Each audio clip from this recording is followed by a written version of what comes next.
you are going to have to change. Your identity is going to have to change. You're not going to be the same person. You'll be a different person. You have to act your way to thinking differently. You can't think your way to acting differently. Really, in the end of the day, you got an enterprise, you got a group of people, you've got something that you're trying to achieve. There is always a lot of ego. The question becomes, to what extent are they going to focus that time and energy and effort? Are they going to have their ego for the achievement of the thing that they're trying to do? Or is their ego all about themselves? Make the use of the time that you have available to you. There is time and effort and energy that is lost in every organization with normalizing behavior. They have to be able to step into that change. That's the beauty of EOS, because with EOS, we can do a 90-minute meeting and it costs them absolutely nothing. It costs them 90 minutes of their time. This is the situation that I face with every single leadership team that I meet. Is that why you do what you do? Yeah. For those that just don't know, really quick, what's EOS? Just overview, just so people know what that is, and we can just go wherever we want to go. Yeah, so there's fewer people these days who don't know this because it's out there, and it's become a standard. But in essence, it's just an operating system for running a company. It is the framework by which that company is going to accomplish whatever it is that you're trying to accomplish. A set of tools that create a set of habits that can then be adopted by the entire organization, and as a result, get that organization all energy moving in the same direction. What a wonderful concept, eh? Yeah, everyone's like, that sounds good. We probably need that. And what was your first exposure to EOS? Where did it first come across your doorstep? The first time I was that I came into my consciousness, EOS had to do with a small company that was in need of assistance that I got introduced to, and they're the ones who introduced me to EOS and said that they were reading this book called Traction. And so I decided to read it as well, and it brought forth to me memories of similar things that I had done. I got introduced to the Rockefeller Habits, Vern Harnish's book, primarily because I had hired entrepreneurs, several individuals who were YPO members, for example, and they had introduced me to that concept. And I used it in my companies, not in quite the same homogenous way that EOS came together. So conceptually, I was very familiar with the concepts, and it was a revelation to see that they had all been packaged together into something that closed the loop on some of the execution issues that I had trying to do this stuff myself. And you were an entrepreneur before you became an implementer, right? Yeah. So tell me about that. I don't know. This is what's fun for me because I don't know really about your story at all. So for those that don't know, really quick, an EOS implementer goes in and you help educate companies on these processes, teach them, and you just become a full-on mentor, support, coach, whatever you want to say, for companies. And it's a nationwide success right now. EOS is. Yeah, It's globally. It's Yes. globally. Yeah. It's Gino Wickman and created it, and since it's just blown up. And my audience knows Mike Gruley. Mike's been on, and so they have a little bit familiar. So that's what you do now. You go into companies and you help them out with a mix of your experience and EOS. But I want to talk about your story. So you've owned companies, you've done things. What was the first company? What was your first entrepreneurial adventure story? Well, the very first one was my newspaper route. So you started early. That was age 11. That was buying newspapers for, I think, 10 cents or 15 cents and selling them for a quarter. That's age 11, so call that 1971-ish when I was doing that. That was just, I don't know. That seemed very natural to me, and I did similar things. But really, to get into entrepreneurism at a level of scale, that didn't come until much later. That didn't come until I was almost 40 years old. But primarily, I got myself into a relationship with a family business, and got to know them so well and got to help them build their business so well that I convinced them to let me take them global, which I did, and ended up launching and building a dozen companies in Europe and Latin America. Wow. And that's when it started to get serious.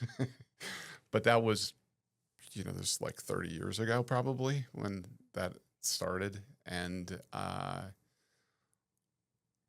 it was scaling an organization and learning how to deal with different cultures and different levels of experience and just the complexity of building something.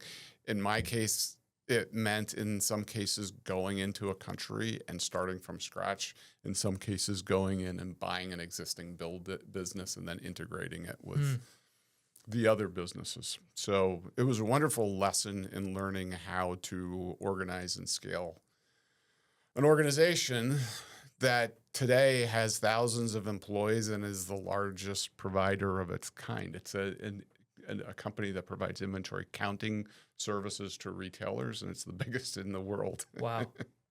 Wow. So armies of people going out into stores and enabled with technology to do this efficiently. That's what the business was. Sold it to the Blackstone Group, did a private equity transaction, and coming out of that ended up continuously running into people who needed help. And that's where I found these guys and got introduced to the concept of traction, and then fell in love with it and said, I know a lot of people who need this. And it started to be, my path. When did you start EOS? How old were you when you became an implementer? So this would have been in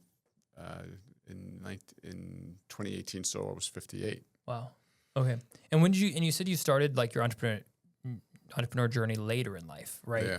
Well, that's when that's when there were serious money at stake. Earlier there was not, but yeah, then the money started to be. And were you working with this same company pretty much your whole career, or what did you do? Mm-hmm. Yes. So your whole career broke off, created a separate entity, and then did a transaction. Then ultimately split the companies up later on. Wow. So the original company, the U.S. business, no longer exists in its original format. And the international business is essentially the one that remained. So did you go to college? I did. Yeah. And so is this what you did right out of college? I started doing it when I was still in college. Wow. Yeah. Okay. That's incredible. And you said it wasn't until you were in your 40s that things actually started like... Yeah, late 30s, early 40s when things started to... During that period of time, I was just traveling the world. And so I was on a plane pretty much every Sunday night or Monday morning, sometimes Monday night, and I would be coming back, a week later. And this is when you were just 2 weeks later. And I had a wife and 3 young kids. So how was that? It was challenging. I was a road warrior for sure. And eventually it just made sense for all of us to move to Europe. And so moved the family to London and ended up spending a lot of years there with the kids growing up in overseas. London. Yeah. How was that? That was great. Yeah. Best city in the world. Really? You love it? Yeah. I lived there when I was a kid for a while, and then got to live there again and work there for the better part of 10 years. Wow.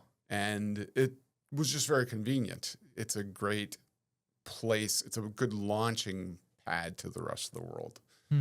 And so it was also taxing, because one of the challenges with living in London, particularly if you're associated with an American company, which I was, and had private equity backers who were primarily based in New York, is your day would sort of start towards the Asian, time frame, because they were already up and running. And so now it's, I'm hitting the ground running at 7 o'clock in the morning, British time. Well, the Americans would then wake up around, and start kicking off around noon. And so then they would have generally not a lot of respect for the fact that you've already been working for 8 hours. And then you'll get pulled into meetings that go, till 9 or 10 o'clock at night. So it is it can be very taxing from an energy management standpoint, being in London and having operations spread around the world. So yeah, that sounds... managing my energy was a big challenge for me. But what about... But I was younger, and so you could handle it. You could handle it. And you weren't traveling as much, right? Inexhaustible levels. Were you traveling less when you were in London? No, I was still traveling. It was, I thought I would cure this, and what it ended up being was pretty much then me leaving from there and jumping on the Eurostar and heading to Paris, and then going to Cologne and Milan or some other place, and then I would circle back.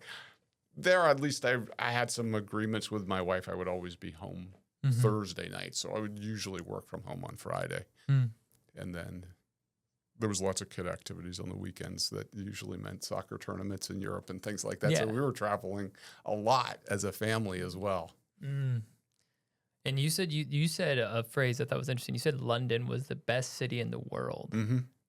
I haven't heard too many people say London's the best city in the world. Yeah, well, for me it is. So what makes you love London so much, like the city? Like why do you enjoy it so much? I think I was 9 years old when I lived there as a kid, and I fell in love with it. It was the first city outside of my hometown that I really spent much time in. And so some of it was just born from that. Some of it was perhaps that era when I was a kid. So it was, 69, 70. That's when I was living there. And so there was a lot going on. It was an interesting time to be there. And so when I went as an adult, the city had evolved considerably. It had become, one of the major, back to what it really always had been, a major global market for finance, and a gateway to Europe as well. And obviously no longer part of the European Union, but there on the doorstep.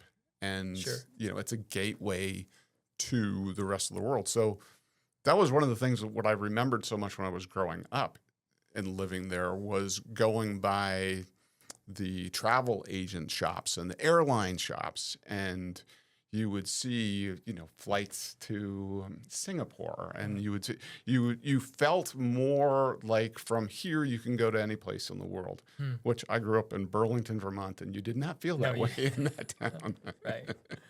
So that was a lot of it really just stems from that. Yeah, no stereotype for the British is their food sucks. That's what we in America always joke, like they boil everything, right? That's a common stereotype. Yeah, there's a lot of bad food, but there's a lot of good food. So there is some bad food. That is a true stereotype. You would probably, you can find it. Certainly there's some pubs that I've eaten in that things did not go over so well, but for the most part, you have really good cuisine because it's from all over the world. I mean, you've got Indian food that is basically British Indian food that is incredible. And you have a curry shop in almost every town in that country. So there's good food, certainly. You will never have to worry about not getting good food in that country. Yeah, I've been in London once. So I've been to London once. Yeah. And it was only for a 12-hour layover when we were on our way to Africa. So like you said, it's connectors. Yes, so we were on our way to Tanzania, Africa, and we ate McDonald's. So that's the only, because we had a 12-hour layover. I was young. I was like 8. My parents we were just trying to survive, just we had a little bit of layover. So we saw Big Ben. We saw a couple of the other sites, and then we found a McDonald's and we ate that. So, true American, classic. And the other tie I understand McDonald's is good in the UK as well. Is it? It's probably better. I have not had McDonald's or probably any fast food in this decade. It's been 25, 30 years since. Probably why you look so good. Anything that would be qualified. That's probably why you still have hair, honestly. I don't know. Maybe there is a benefit. Yeah, it could be. The other connection that I have to London, interesting enough, was from Mexico. So we were in Tulum, and we met this wonderful lady that was just vacationing, and we just became friends. Me and my wife became friends with her, and she was young. She was but she was a black girl with a strong British accent. And so, you just weren't expecting that. Yeah. That's unique. And we're like, where are you from? She's like, I'm from London. That's probably terrible, but for the story's sake, if I have a terrible accent, forgive me. And she's like, I have a bakery, and she has a bakery in London, and she owns it, and she just travels the world when she's not running her. She has people that run her bakery or whatever. And I think she followed my wife on Instagram. I'll see if I can send it to you. See if if you've been there before. But yeah, we just randomly met someone in Tulum that owns a bakery in London. Yeah. So she's like, if you ever come to London, please come say hi. Well, it's also, there's another good reason. It's a great entrepreneurial city. When I look at where EO chapters are around the world, that is a very thriving EO chapter. That's a pretty good indication that you got a pretty thriving entrepreneurial environment in London. How is it different in the city in the States? Pardon me? How is it different, or is it, do you think, better city than a lot of the ones in the States to be an entrepreneur? If I were to do city by city comparisons, I don't know. It's hard to beat being in a place that has that much access to talent and people from all over the world. So those are advantages London absolutely has. There's the time zone element. If you're trying to build an organization on a global basis and you need to be connected to Asia and North America, it's a great place to do that from. Yeah, I never thought about that before. Yeah, so it's a lot of it, you could probably list a whole bunch of things that would make it a top place for entrepreneurism. And then get into the comparison game. I don't know. Yeah. Sure. Detroit. Here we are in Detroit. Where another great mecca for entrepreneurism is? Right here in Detroit. For a whole host of other reasons. Yeah. I mean, also talk about a cultural melting pot. Yeah. I mean, Detroit has to be up there, I would think, with other major cities. I mean, I just feel like we have an insane melting pot here. Yeah, you feel it. Mm-hmm. You see it. You feel it. You see it. It's, there still is an industry here called the automotive industry that was a big attraction and is still central to that entire industry. So you're in a place that at least one industry or more has a foundation in. It's true. Yeah. I always think it's interesting going through Hamtramck and you see the double-decker houses that the Polish created. And I'm like, I always wonder, where did they go? Because all the Polish people built all those houses in Hamtramck, and no one's ever told me what happened to them. What happened to the Polish? Yeah, because there's thousands of houses. I assume that they're still there. Many of them are there, but many people are not in Detroit. Yeah, it's moved out. Generations have moved on to other stuff. Yeah, and it's just part of the melting pot of America. Yeah. It's just interesting that those style of homes just stop. It's just in Hamtramck. They didn't build, even if they left, those homes are just they all got built in one time and then that's it. Those weird double-decker houses. Yes. It's weird. Yeah, well, it happens, right? And then gentrification occurs. Somebody discovers the neighborhood and they start changing it and recreating it for something else. And that's part of life, I guess, right? Mm-hmm. Yeah. That's interesting. Yeah, we were just in Hamtramck for a Detroit FC game. Have you been to Detroit FC, the soccer? No, I have not. Yeah. Yeah, it's wild. It's wild. Yes. Yeah, smoke bombs. So where do they play? In Hamtramck. Okay, but what's the field? I don't remember what it's it's this little field behind, let's see, Detroit. Thank you. Let's see, Detroit FC. FC Arena. It is called Keyworth Stadium. Okay. And it's a small little stadium. It kind of reminds me of a glorified high school football, a nice high school football, whatever. Nice. But it's interesting for two reasons. Number one, there's some smoke bombs. So whenever we score, they go crazy. The two things that struck me were, number one, all the cheers had swear words in them, which was very unique because normally in sports, arenas, they don't. But in here, it was every cheer had an F-bomb in it. Uh-huh. And you had 3,000 people just cheering it. So that was a different experience. Okay. Because I wasn't used to that. And the second thing that was very interesting about Detroit FC, it is very politically left, visually. Really? Like very clear. Like they had signs all over the stadium that's like, it's okay to punch Nazis.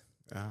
Like I mean, like unbelievably left leaning, but like in your face. Like, and normally in those types of places, you're like, you know, they might have like, hey, we believe this, but like it is like the banners across were like the most like insane, you know. So how many times have you gone to see this? Once, well, twice. Twice. Yeah. I went like 10 years ago, and none of this stuff existed. I just went 2 weeks ago, and it was like I was walking into San Francisco or something, like just some.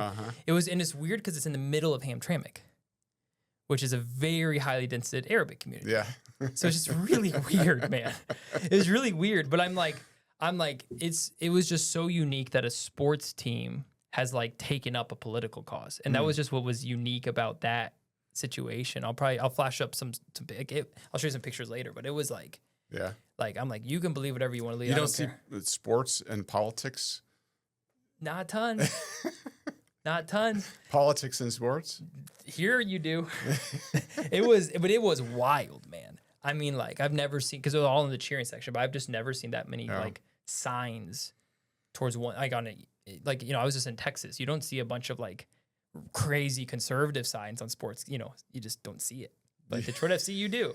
So I just thought that was unique. Like I just wasn't expecting to go to a sports game to just get politicized everywhere. It's just unique. It's a unique choice. But apparently it's just who the owner, I guess maybe who the owners are. I don't really know. Like I don't know. It's just wild. It sounds like something that would be fun to experience. You should go.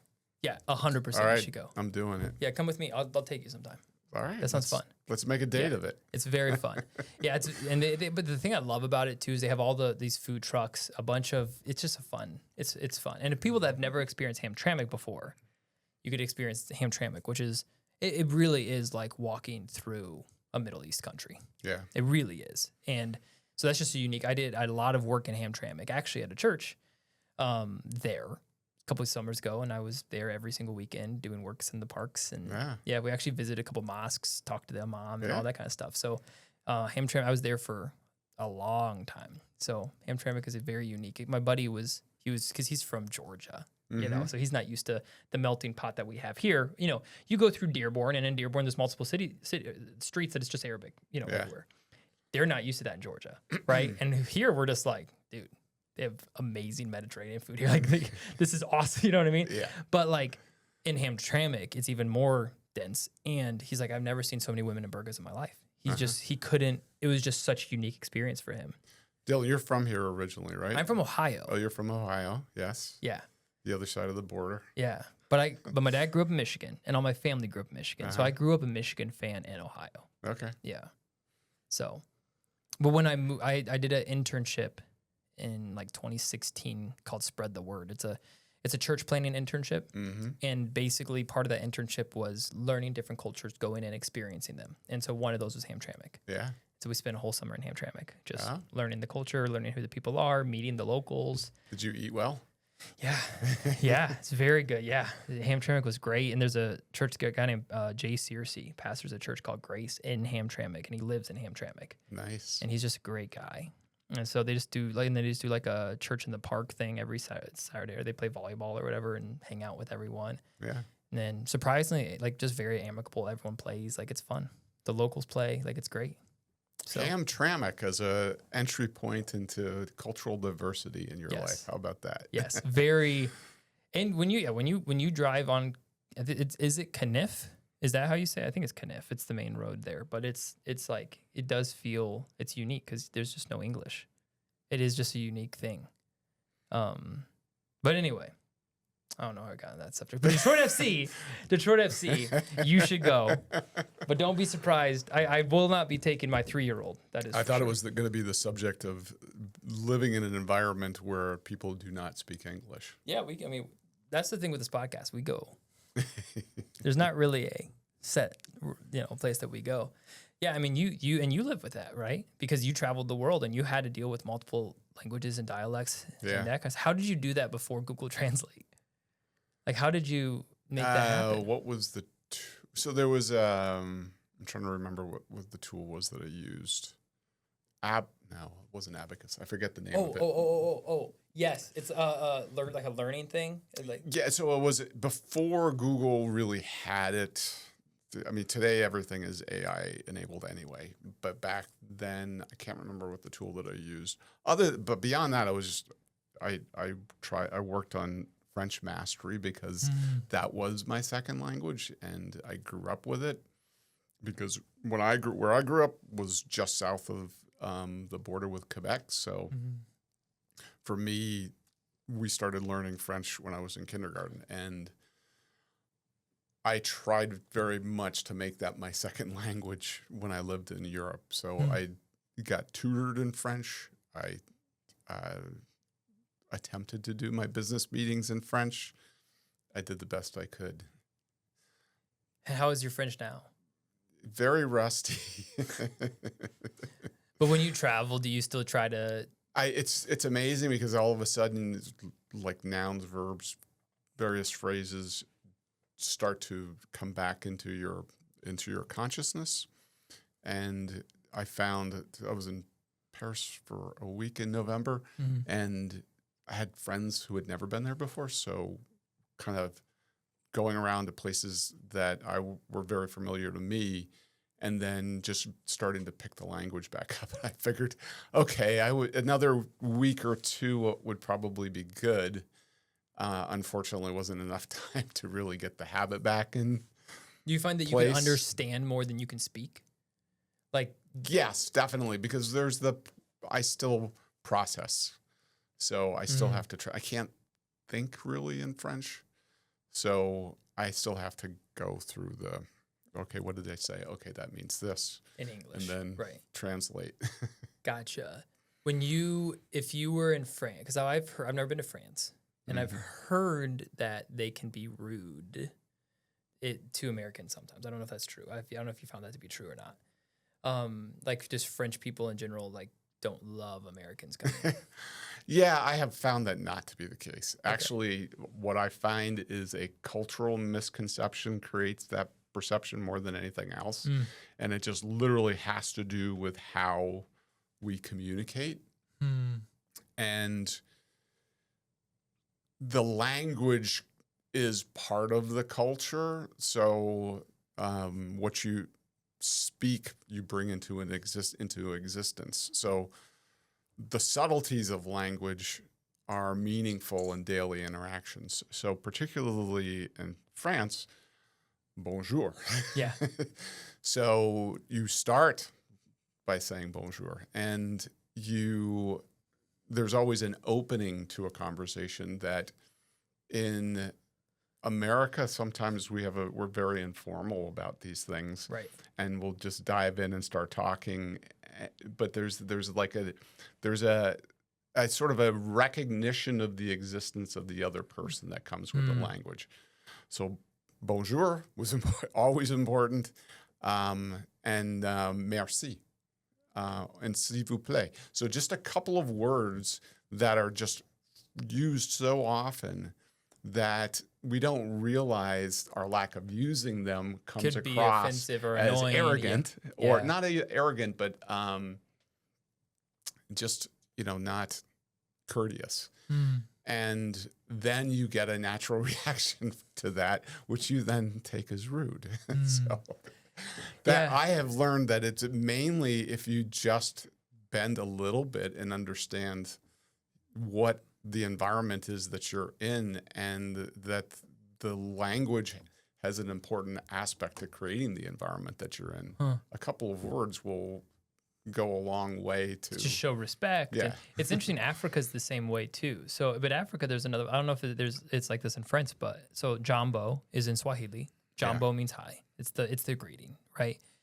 But I would never say, or maybe now that I'm older, but like if my 2-year-old, I mean, she's very young, but let's say I had a 7-year-old, whatever. Yeah. She would never say jambo to you because that you're an elder, or to me at this point. So she would say something called shikamu. And then you would reply with malahaba. Yeah. So when I was in Africa, I was like 12. So I wasn't allowed to say jambo unless an elder said jambo to me first. Yeah. Right? then they broke the barrier. They said it, now I can say it back to them. But if it was anyone older than 18, I would have to say shikumo. Yeah. Then they would respond with malahaba. And Yeah. that was just me saying hi, but it was like hi with respect. Yeah. You know, but in America, we're just like, what's up? You know, like Yeah, it's just completely different. It's literally built into the language. Yes. The language is a reflection of the culture, and then the language and the culture then reinforces the language. And so it's interwoven into that. And you have to be able to sort of reframe your reference point when you're to really to understand what it means to be in a different culture. And when I think about culture, I think about belonging. You know, if there is a feeling of belonging, that your energy matches the energy of the people around you, right? That's essentially what it feels like to be an integral part of a culture. Yeah. Which could get me onto the EOS subject very quickly. Let's do it. Let's jump in. Because this is the battle that is going on in every single company that I work with. It is understanding that there is this collection of people, and we can think of them from a matter standpoint, but really what we're talking about is their energy. So go to the other side of the Einstein equation and just get your head wrapped around that. You're talking about harnessing human energy. And so when that energy is misaligned, you have what I would call a normal situation, something that is very easily normalized because you see it all the time. Okay. Yeah. You may be a frustrated entrepreneur that people are being a certain way within your company, and you'll hear when you complain and talk to other people about that, oh, yeah, me too, or yeah, that's just the way life is, or whatever, right? So we normalize the hell out of this stuff. But really, in the end of the day, you got an enterprise, you got a group of people, you've got something that you're trying to achieve.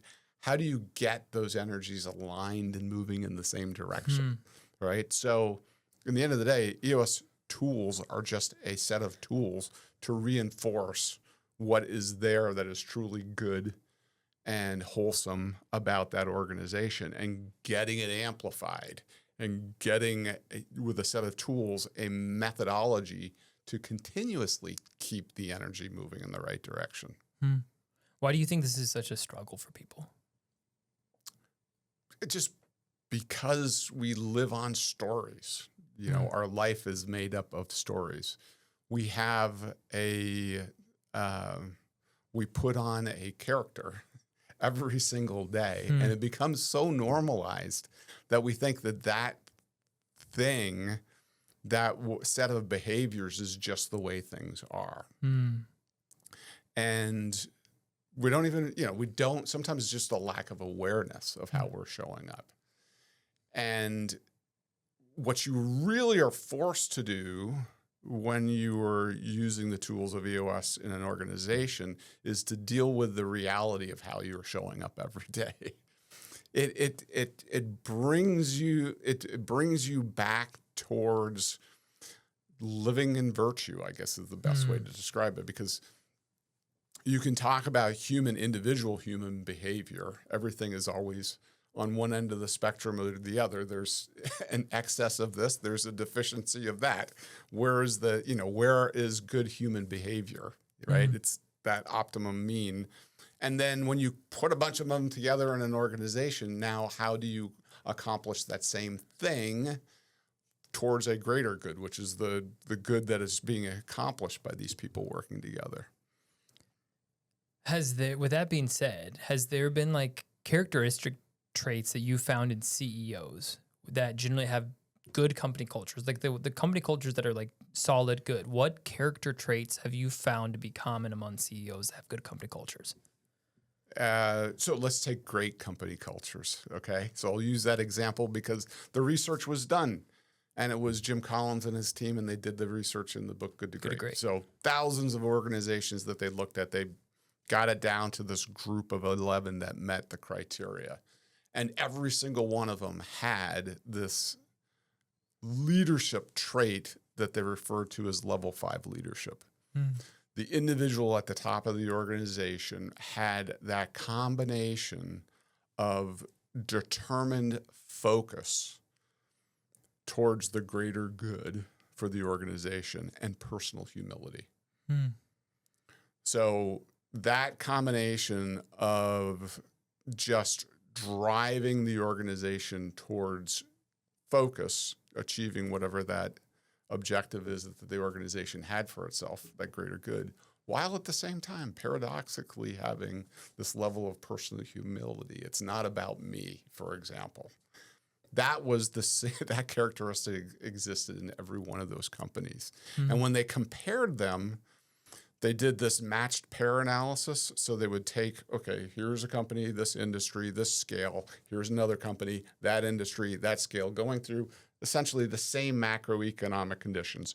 This one's got these characteristics. This one's got this characteristic. And they smoked out from that many examples of CEOs with big egos. And they were, in many cases, able to sustain some kind of great performance for a period of time. The more it was dependent upon them, the more it fell apart immediately after they were out. So not a lot of great succession planning in those cases, frankly, and some wonderful stories about that. So personal humility, level 5 leadership, that's the characteristic. And that's the one that I do my best to teach my leadership teams to embrace. Is it easy when you go into a leadership team to be like, all right, like you can just see exactly if a CEO is acting that way? Because you know how everyone puts on a farce, like everyone acts a certain way. And how easy is it for you to determine if a CEO has those L5 qualities? Or does it take some time to get to know them? And like when does that become apparent? Every single one of them. So one of the things that I've discovered about myself is the ones that I am uniquely designed to serve. And they tend to be very purpose-driven and very ambitious people. So there is always a lot of ego. The question becomes, to what extent are they going to, focus that time and energy and effort? Are they going to have their ego for the achievement of the thing that they're trying to do, or is their ego all about themselves?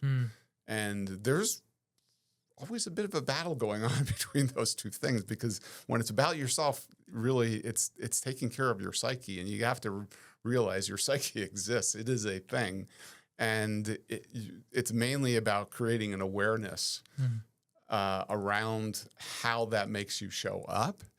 Because to take a company from good to great, you are going to have to change. Your identity is going to have to change. So for me, I'm looking for, can the person's identity change?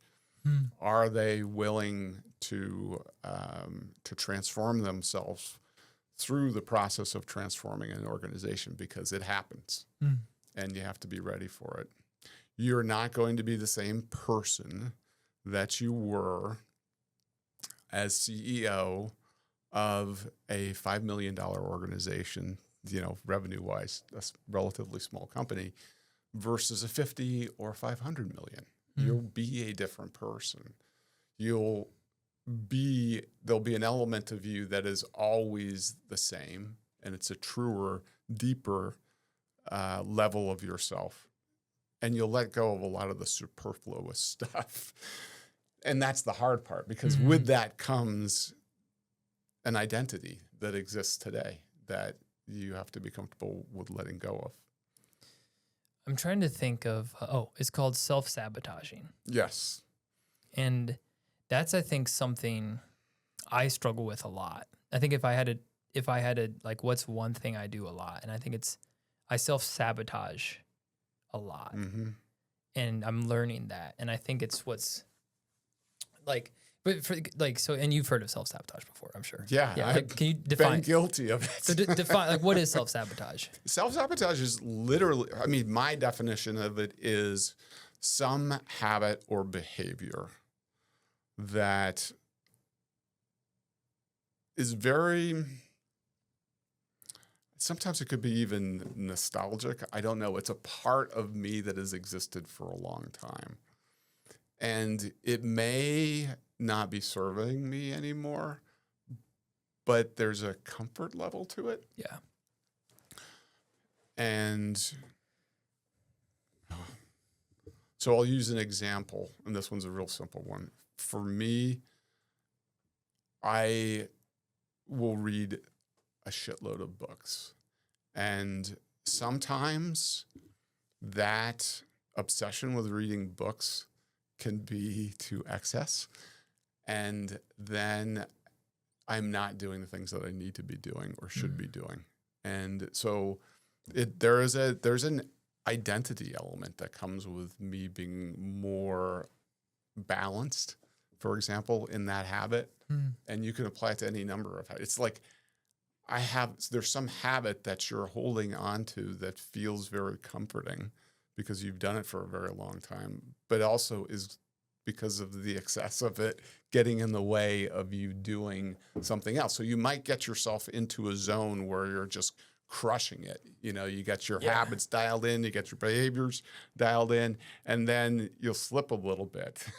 Yeah. And then before you know it, you've gone like 30 degrees off, and you've got to then pull the energy back and get yourself back on track. So the self-sabotage is the willingness to let that thing happen. And I think it takes a lot of different forms too, because mine's mindset. Yeah. So some people will be along the lines of, who am I kidding myself, for example, in the extreme case, which means, you know, I am just this. My identity is tied to every single stinking thing that happened to me to this point in my life and whatever story I've got going in my head about that. Yeah.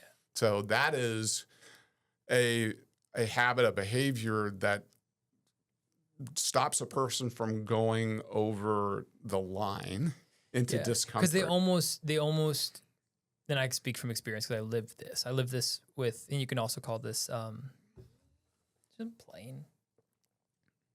No, I thought I heard something playing. You could also heard this, like when I started the podcast, right? Mm-hmm. And all of a sudden I'm like interviewing really cool people and it's growing. Like I have this thought of like, dude, who am I kidding? Like I'm just an insurance guy, right?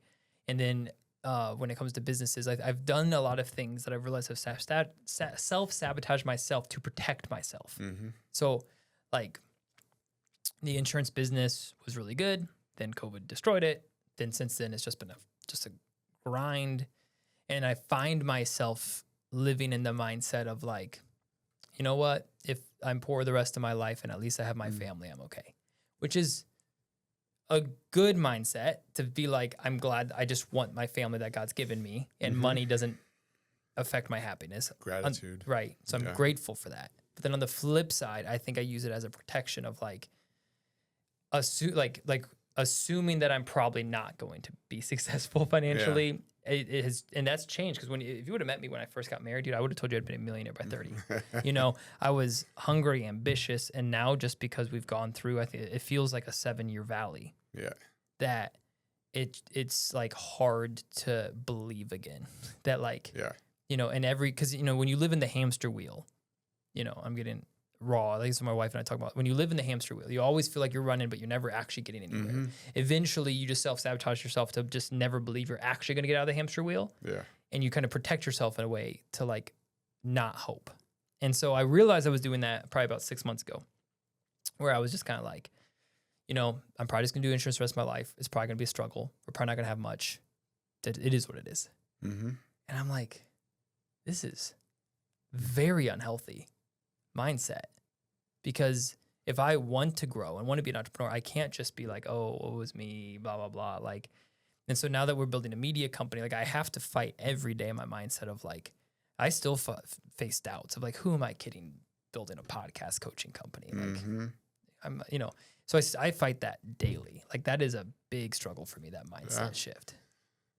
So there's this saying that you have to act your way to thinking differently. You can't think your way to acting differently.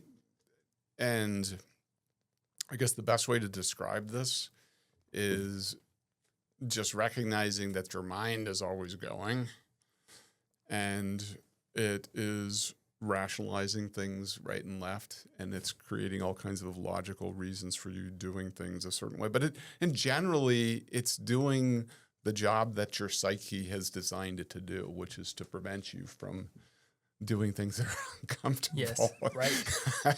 Right. So I described this to one of my clients recently, and it's an individual who's incredibly purpose-driven and incredibly over-the-top ambitious, and who self-destructs on a regular basis. And we had a conversation about that, and I said it's kind of like recognizing that self-destructive thing, that behavior or set of behaviors is not really you. That's a construction of you, and that you've been complicit in the creation of it.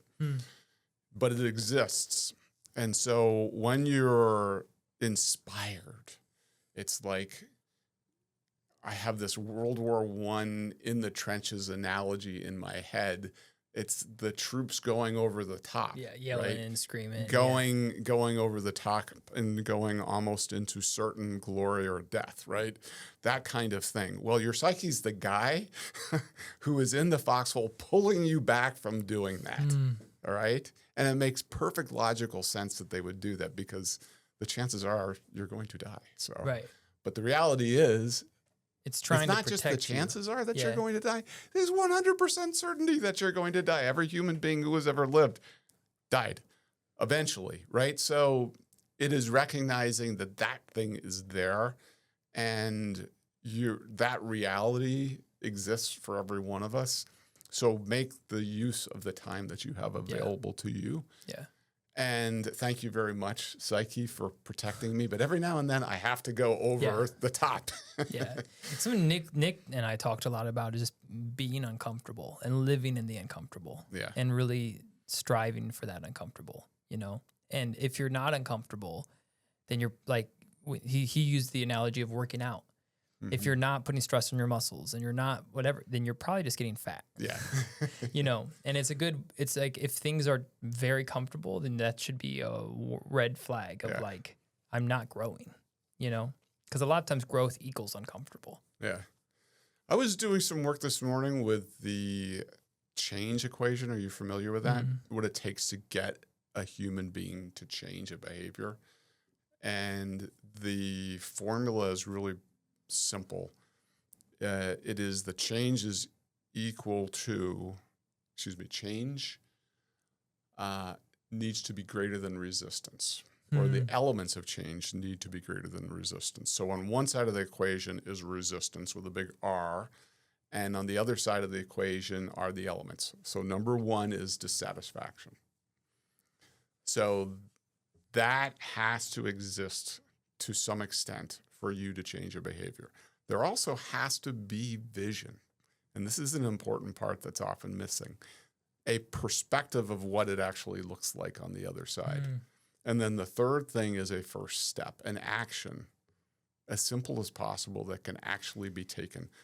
So the way the equation works, it's, a greater sign on one side of the equation. When you've got those things to an extent that you can overcome whatever the resistance is, you have change.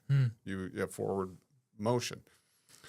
The vision piece is often missing for individuals because they become so habituated. The habits are so well laid down. Yeah. They have the inability to imagine what it looks like differently. And as a result, okay, status quo seems to make sense to me. Yes. Right? No vision, no change.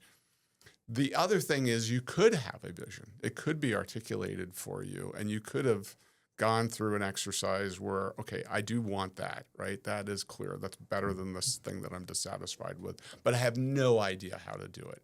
And it just seems hard or complex. You don't have that first step. and therefore you can't overcome the resistance. All right. This is the situation that I face with every single leadership team that I meet. They have to be able to step into that change. And it means they have to get real about what they are saying that they want of this organization. They have to bring agreement and commitment at the leadership level around that thing, because without it, that's a big zero in the vision box. Yeah. And if the equation is this times this times this, it has to be greater than that. 0 times anything is 0. Yes. Yes. So you have to help bring forth what that vision is and really get them to see it. That part is critical. It's usually there. They just are not talking about it. And Frank's got a perspective on it, and Ann's got a different perspective. And, you know, it has not been debated, discussed, and resolved. You also have to give them that first step. And that's the thing that's the beauty of EOS, because with EOS, we can do a 90-minute meeting and it costs them absolutely nothing. It costs them 90 minutes of their time. Yeah. Which they can easily eat up on a given day just with the amount of time that they are complaining about the existing situation, right? There is time and effort and energy that is lost in every organization with normalizing behavior that you see around you and saying, that's just the way people are, and this is the way things are. And yes, you know, Tony's not great at doing his job, but he's been loyal to us. And it's just, or we're just time, all so energy, busy. and effort that gets lost on that stuff, and therefore is not being utilized to overcome the obstacles that are in front of us. So really, it's getting them prepared to be their virtuous best as leaders, which is always a good thing. And it generally has the benefit of improving their personal lives as well. So they have to be ready for that kind of change. Yeah. And I mean, first of all, that change equation is incredible. Do you know have you looked in on anything that, like, so you're dissatisfied, you have a vision, and then you take the first step. What keeps you disciplined and consistent to not just make this a cycle?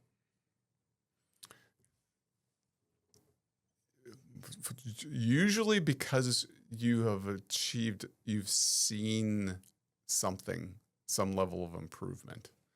There's something that you've seen that has given you hope. And that's an important aspect of it, because the one thing about change and new habit formation is there's this period, and James Clear's got a term for it. I can't remember what it is, but it is that point where you've been going for a while and you're putting in the energy and effort of the change without yet seeing really the benefit.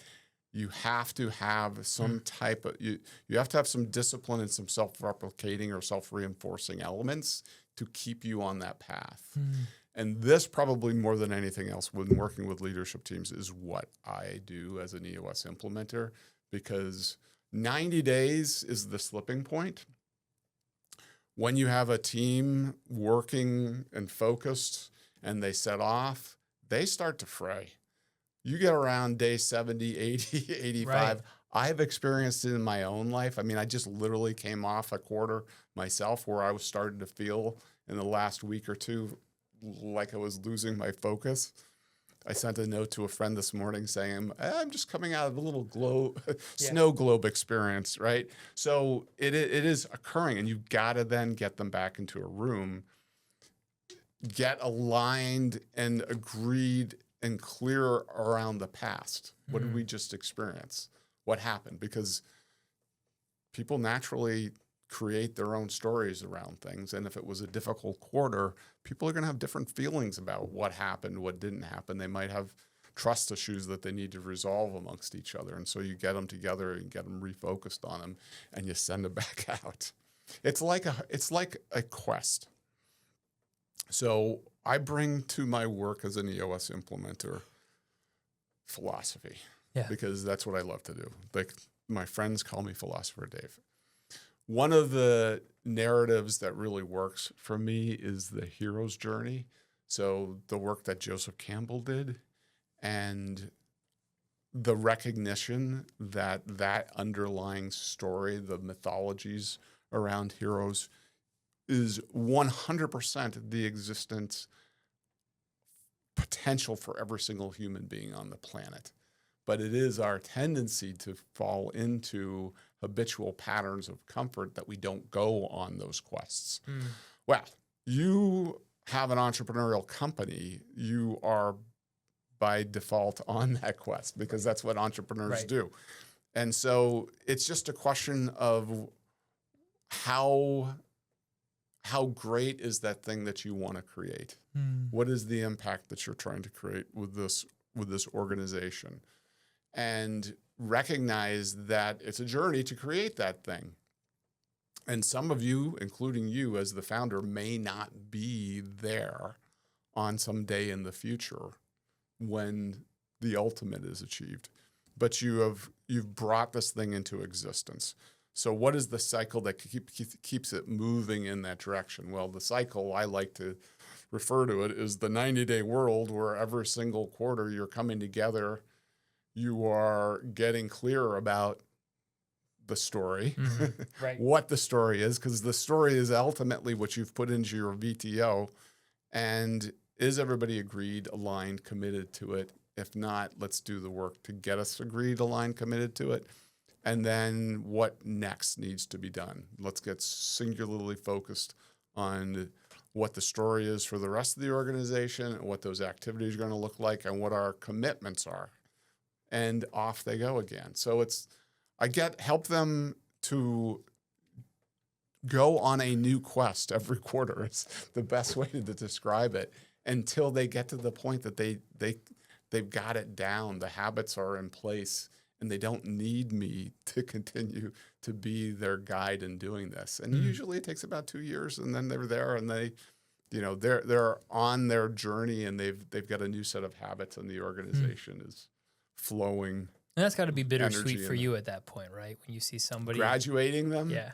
Sometimes, yes.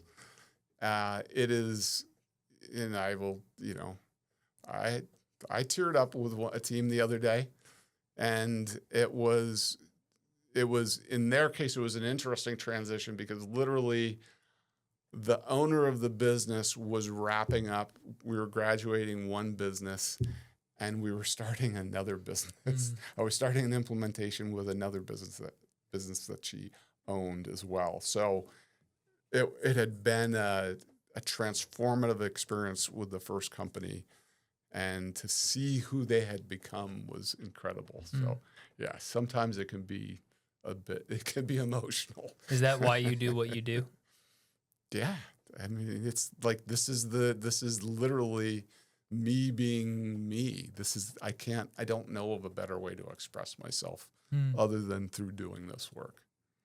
Last question. So Mike always talks about finding your unique ability. Like everyone has a unique ability. Yeah.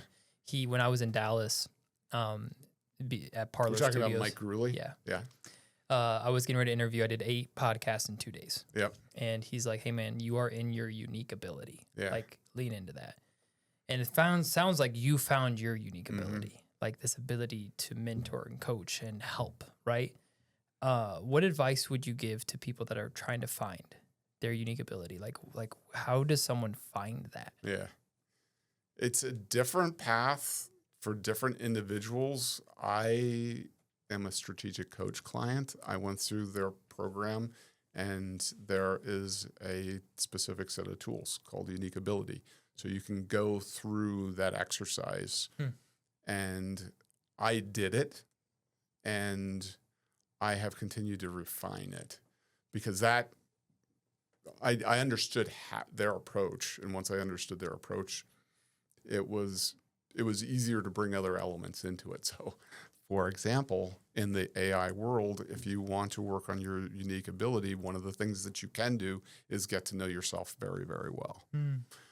So I use an AI app called Abacus, Chat LLM. And what I've put into it is my whole strategic coach unique ability framework, all the findings that came from that work, and every assessment that I've taken. So DISC assessments, Colby assessments, you know, Strength Finders assessments, Myers-Briggs, everything. I threw it in there. And so where I'm at with that now is I've did a lot of refinement of my unique ability, because ultimately I'm a philosopher, which means I tend to curate and distribute wisdom to help people. That's ultimately what I do. And how I do it and how best to do it, I can simply ask the chat LLM, the bot, and I can have it ask me questions. So right now, I'm doing an exercise where I said, okay, what more do you need to know about me? What kinds of questions would help you help me, for example? And so going through that exercise, and I don't know, this is a reality that I think we all might end up having in the future. Sure. So if you can imagine yourself always being in a state of conflict between your demon and your daemon, you know, you've got an angel on one shoulder, you've got a devil on the other shoulder. That reality exists for all human beings. But if you had created like a digital version of yourself, right? Because sometimes it's unclear. It's not always, but sometimes it's unclear really what the right thing to do is. But you've got this, literally, you've built a digital version of yourself that is always the angel self. It's almost like having an out-of-body experience. You can have that conversation with that digital version of yourself to steer you more towards your better, more virtuous side. I mean, it's wild. I mean, I use in terms of your unique abilities specifically, just right? Searching and finding, and even just having. It's almost just like having an outside person giving their thoughts on it, and it is weird. Like I use ChatGPT in a lot of crazy ways, like in similar fashion, where we're like, hey, like what's missing here? Or if you were me, what would you do in this situation? And just to get it. It's an AI coded by a random human somewhere, right? But just seeing a different point of view or seeing a suggestion, I might be like, that's terrible. I don't like. But like, it's still just it's storyboard. It's the opportunity to like throw things to the wall, watch it, and then workshop stuff. And it is a good tool, and I think that's a good tool. I think you also mentioned just taking a lot of tests, try to figure out who you are, and the other thing I would say is just try a lot of things. Like just try a lot of things. Earlier we were talking about being comfortable. Yes. Like if you're not experiencing new things, trying things. Like if I would have never started a podcast, I would have never known that I had an ability to carry on a conversation like this with a mic and camera and all that kind of stuff. Like I would have just never known. No amount of DISC assessments would have taught me that I could do this. Yeah. So I think, and again, this is more of, I don't know that I've ever seen your Colby assessment. Yeah, I don't even know if I've taken one. Yeah, so you strike me, you feel like, or at least from the conversations we've had, to be more of a high quick start. So someone who's reasonably comfortable with risk and uncertainty and more likely to experiment and try different things. Yeah. Whereas my wife would agree. Yeah, some people like me are going to probably investigate things a little bit more before taking action. I probably should do more. Your recommendation, for example, of people should try different things. There are, and in fact, for an individual who is a high quick start, that is literally how you're going to do it. You're going to do it that way because that's your natural instinctive way of doing things. And from that, you will derive whatever wisdom that you derive. Other people will have to do things differently, and I'm one of those. So I'll dive into the books first and do some research on a subject before I try something. Have you always loved reading this much? Have you always been a reader? I have always been a reader, except for when I didn't know how to read. Yeah, so it's ever since you can remember, you love books. I grew up a big reader. Yeah. And then college kind of ruined me. When you're just forced to read textbooks, it kind of just took the joy of reading away. And so But my librarians came to my wedding. Oh. That's how many books I read in junior high and high school. Oh, nice. Because I lived in a small town in Macomb, Ohio, where I'd ride my bike over to the library. The only thing we had to do was go to the library. Like, there's cornfields everywhere, you know. So every day I just rode my bike over to the library, got some books, you know, read them next day. And I was a massive fiction reader. Uh-huh. When I was a kid, massive fiction reader. And that's when Nick and I were like just nerding out over. You know, we wrote. What was the fiction that you Redwall. Yeah. This guy named Brian Jacques, and he's literally like the Dickens or the Tolkiens for children. No kidding. He's incredible, and it's all in this world of like. And in fact, one of Nick's books is paying homage to one of Brian Jacques' books. Which one? It's the one about the mouse. I can't remember which one. There's a one about the mouse that's over. I have it at my house, and I was trying to read it, but I can't remember the name of it. It's about team building, I think. It's one of his ones about team building. Anyway, we were like, I was like a kid. Like, I love Redwall as a whole series. It's basically mice and woodland creatures, but like in the book, the author Brian would describe feasts, like a whole chapter to describe a feast in a kid's book. Yeah. Like very detail oriented. You could taste and imagine everything. Yeah. And it was just so well written. It was like a higher level reading for children. And it was just so well done. And I was like one of those nerds that I'd be back on Wikipedia as a child, like arguing in forums on like which order you should read all of them. Yeah.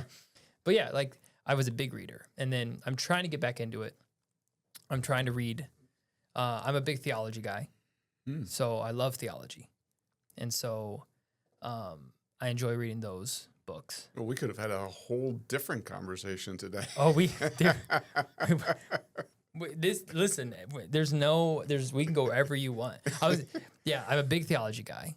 I love theology, and I love business. I've struggled to get, like, I've struggled to like heavily enjoy business books though for some reason. Yeah, like Good to Great was a great book. Yeah. But I still was like laboring through that read. Yeah. So that's been but like, yeah, I need to get back. So I'm going to read Nick's books and I'm excited for that. Yeah. And Nick's a good storyteller. The thing that is fascinating about his books is dealing with human relations issues and no humans in the books. Yeah. Yes. Not a single human in the book. It is all done in the natural world. And just very clever how he does it. Oh, and obviously a great storyteller. Yeah, we had a great podcast. Yeah. That was fun. Well, next time we can come and talk theology and debate or whatever you want to do. That sounds fun. I have a buddy who is a lawyer. He's a Catholic. Yeah. Right. And I would lean more, Protestant in my beliefs. Right. And we always just, whenever we get together, have the most fun conversations. He just sent me a picture of a book. It was a fake book. It was a joke. He sent me a picture. He didn't even send me anything else but this screenshot. And the screenshot was a book titled "How to Let Your Friend Know He's a Heretic." And he just sent that to me, and I started dying laughing. That's and funny. so I love relationships like that. And I do think I talk about this on the podcast when I get more politically charged guests or more because I've had a lot of crazy guests on from way different spectrums. Like the goal of this podcast is to let people know you can talk about anything and it's going to be okay. Yeah. Because we live in the world where politics and religion, don't talk about those in the workplace. Like stay away from those. HR is going to get mad at you. And I'm like, no, we should probably talk about that stuff way more. Like that's my belief. They are triggering subjects for people. Yeah. And Because they never talk about them. Yeah. I think personally, if everyone, if you just as a norm, as a society norm, made it normal to talk about those two topics, it wouldn't be as triggering because you're used to it.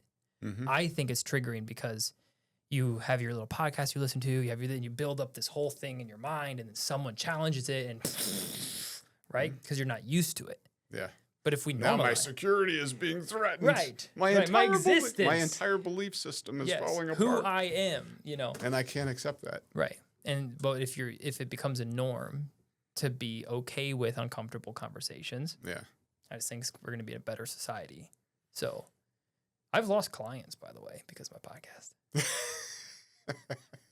Because of my political views. Of your Yes. political views. Okay. Yes. Because I don't think it's right for me just to interview people and have them be vulnerable about what they think if I'm not willing to do it myself. Yeah. So I mean, that's why I have the word authentic across my shirt. Okay. and so like I've been clear on what I believe, and I've also been clear I'm probably going to be wrong. Like that's part of putting yourself out there. You're like, this is where I'm at today. A month from now, might not be thinking the same thing. Yeah. But this is where I'm at today. Let's have a discussion. And so like, but overall, like it's been really good. Like I've had people when back during election season, I interviewed some more political people. Mm-hmm. And it was great, man. Like 95% positive, even on people that don't believe the same political as I do. Like they were very appreciative on how I did it. You know, how I conveyed my thoughts. Mm-hmm. And so people ask if I get nervous, you know, public speaking, or if I get nervous going on podcasts. And I'm like, dude, when you talk about politics in public, no other topic makes you nervous anymore. You know, I could talk about any topic anymore on pod. Like when you any topic. Honestly, I don't think I'd be uncomfortable talking about pretty much anything. Because when you're willing to talk about politics in today's climate and put yourself out there politically, there's not much scarier than that. I could think of some other subjects. Let's do it. Let's do it. Dave's like, all right, Dylan, let's test this out.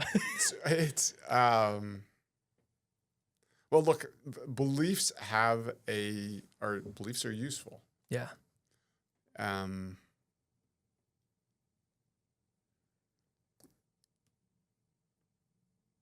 But they're malleable, I think is the best way to describe it. There are values, for example, that are also quite useful. Beliefs are always tied to a story.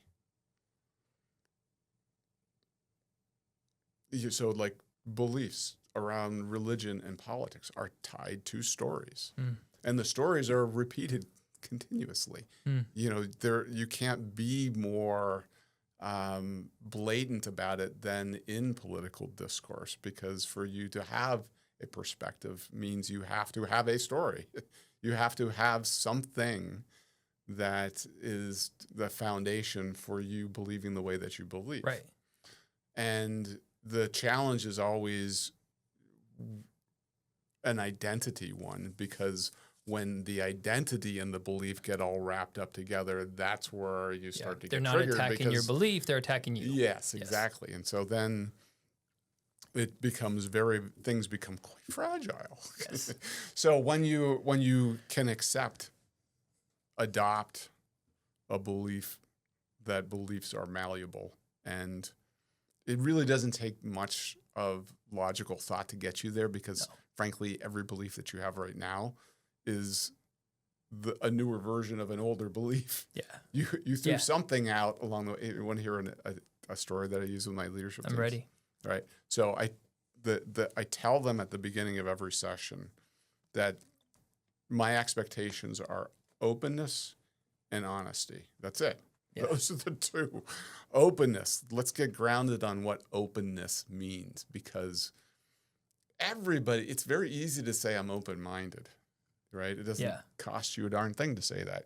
To actually exhibit that behavior is very expensive, because you do have to let go of identity to truly be open. And so I'm going to use an example involving my wife. All right. Trying to get in trouble. She'll be here, okay Dave. with me telling this story, because I've told it to like half a dozen leadership teams. When I'm using the example of food, okay? Food meaning people put barriers around their food experience. And it starts very early on in life. Right. When the kid doesn't want to eat broccoli. You know, Joey doesn't want to eat his broccoli. Okay. This will pass, hopefully. And you'll get into adulthood and go through your various iterations of trying different things. But generally, I find once people get into adulthood and they're in their 30s and 40s, those food lines start to become rock solid walls. Yes. I know people who won't eat seafood. The entire category of seafood is off limits to them. Don't like it, won't even do it. Yeah. Don't like the smell. Don't, whatever. And there's any number of these. All right. So my wife, with her, it was sushi. And I love sushi. I love sushi. So she would not do it. And I mean, we've been married for 34 years and no sushi. Yeah, and the kids are all grown up and they're adults and they love sushi. And that was the catalyst. She went out less than a year ago for dinner with my daughter and son-in-law. And she tried a bite of sushi. And holy shit. She wants sushi like 3 nights a week now. All right? Yeah. Now think about that. Yeah. Okay? Here is a belief system that was solidly in place. And I was pretty convinced that this one was never, that wall's not coming down. Yeah. And man, for whatever reason, in one inspirational moment, she decided to try something that she was unwilling to try before. It just crumbled. And yeah, the entire food category is now available to you. So that's openness. That's the way I use that now with the leadership teams, because literally it is a decision that you've already made or a belief that you already have. And on the other side of that is a whole different experience, a whole mind expansion that can occur if you're willing to do it. But that's true openness. Yeah. and it's one that it's hard to do. It's, you said it's easy to say, but I think it's hard to do.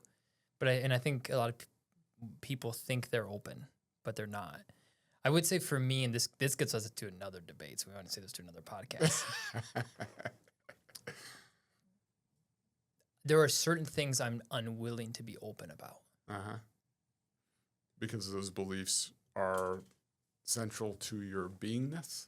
No, because I think there are certain things that are just objective. Like, if we're talking like morality, like I think murder's wrong, for example.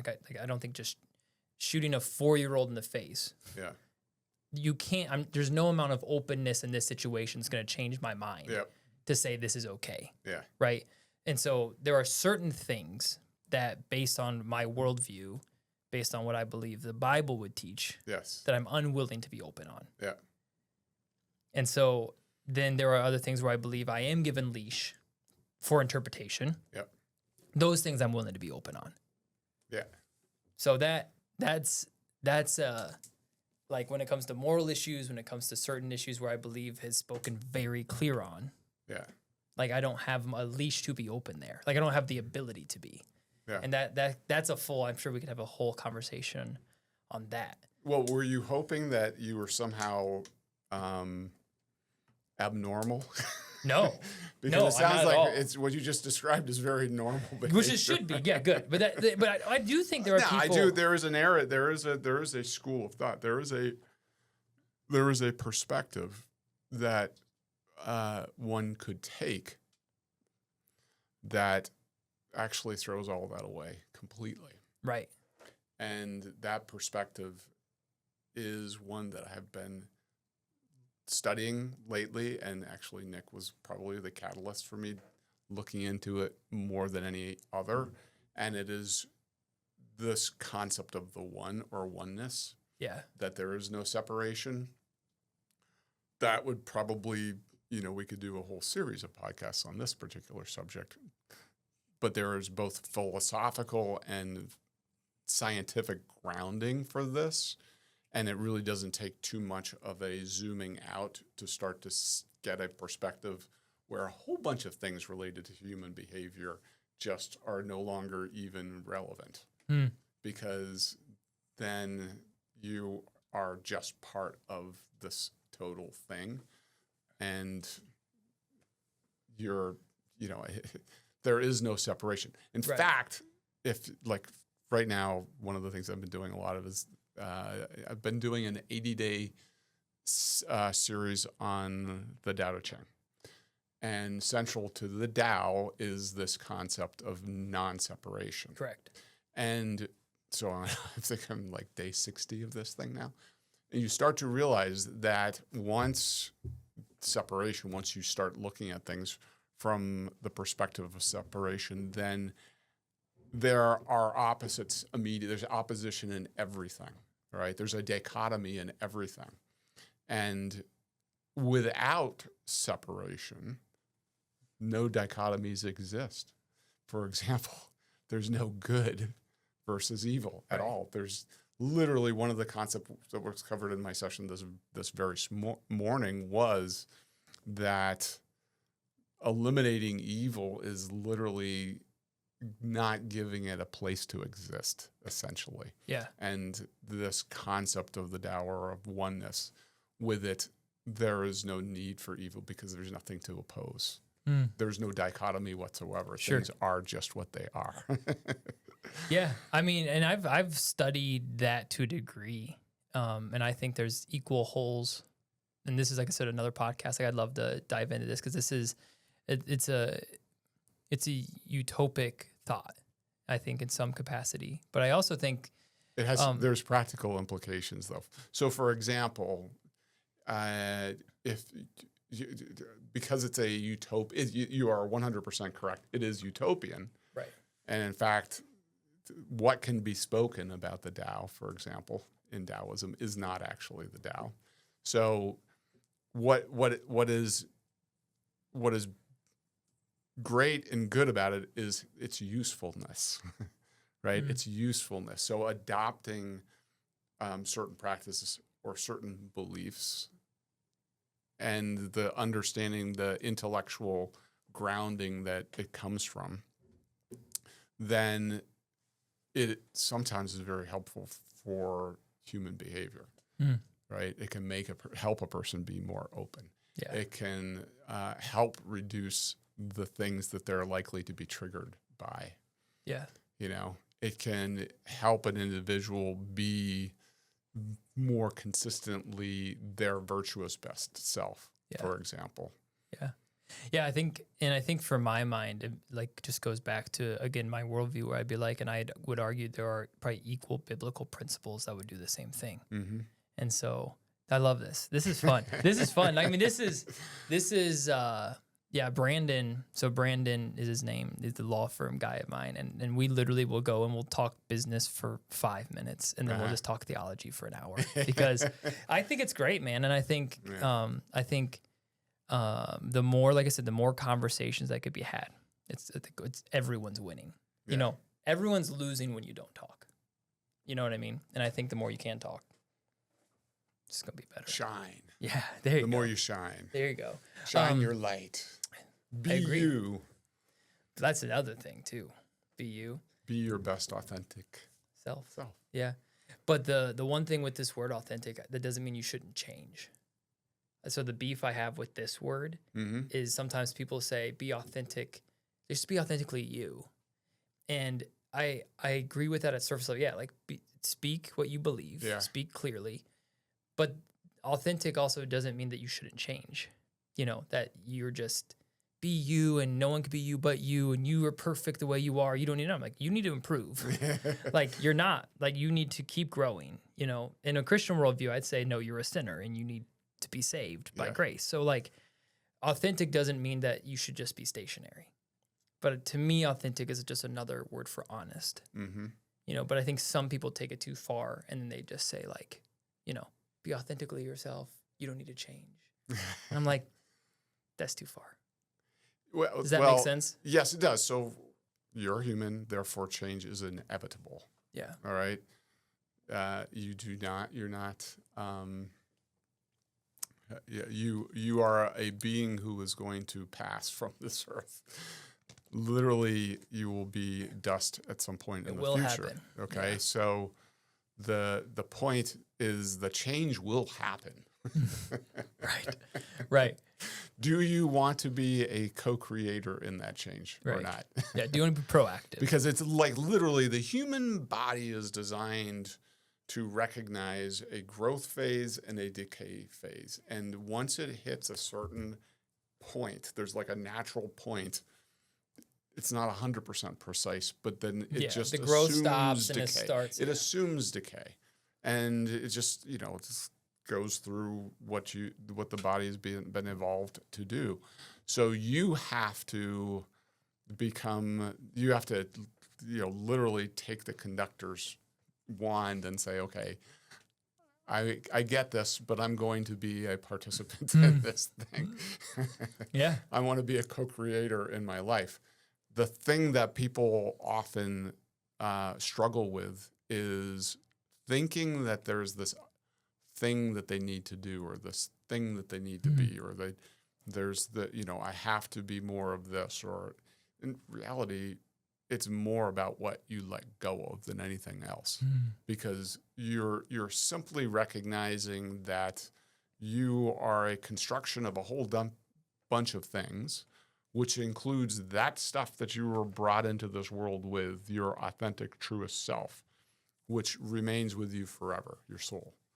And those things that you've accumulated along the way, habits and behaviors, some of which are serving you and some of which are not. Maybe not. Yeah. And so you let go of the ones that might not be serving you anymore. And that's the work to be done. Literally, it's doing that. It's not so much I have to all of a sudden become Superman, because there is no going from nothing to something. There's no overnight thing like this. It's literally, what am I going to be more intentional about? That's it.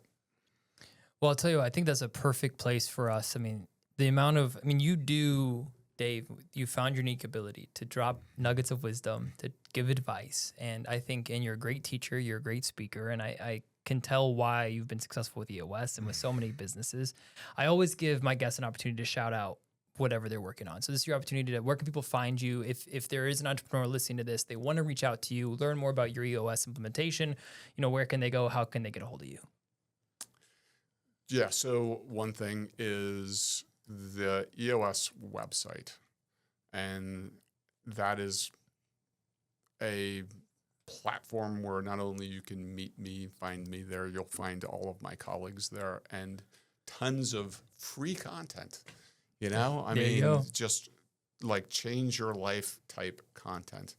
So that is one place. The other place is on LinkedIn. I am actively distributing wisdom. That's probably the place where I do it more than any other place. Facebook as well. And other than that, for people who want to at least start down the path of imagining a better future for them and their business, then, they can always call me as well. Pick up the phone and call Dave. Call Dave. Or email Dave, or email me. And my phone number and my email address are easily accessible. So perfect. I'll make sure your LinkedIn is in the description as well, so that people can follow you. So go right now, everyone, follow Dave Feidner on LinkedIn. He does post a lot of great content there, and a lot of great videos and whiteboard sessions and everything like that. So, well, man, I got to tell you, this was fun. Like, I never know where conversations are going to really go. And that's what makes this so fun, because there are interviews and there's conversations. And I built a podcast off of conversations. And so I knew I wanted to tackle EOS a little bit. I knew this, but I'm like, I know so much more about you, that you lived in London, and who you are and what you think and how you think. And I think my audience is going to appreciate this podcast a lot. So I appreciate you taking the time. Thank you very much. Dylan. It was wonderful being on this podcast. It was great connecting you with some of the folks that I'm working with. And thank as you. well. Yeah, thank you for Nick and for Jocelyn and for so many other people. You've been a blessing to me, and I know you've been a blessing to my listeners today. So thank you, brother, and thank you for listening to this episode of the Dylan England Show. As always, please like, comment, subscribe, share this with a friend that you think is going to be helpful. And I'm telling you guys, if you own a business, EOS is a must. I mean, there's just no way to do it. We had Mike Gurley on the show twice. Mike has done EOS for my company, and it needs to happen. So if you have a company, you have a leadership team, and you're kind of all over the place, and you're looking for just an opportunity to get on the same page to have a vision and move towards the same goal collectively as a unit, call Dave. All right? Dave's the guy. Thank you guys for listening to this episode. We'll see you guys on the next one. Peace. Cool. Thank you. You're welcome, man. Nice, dude.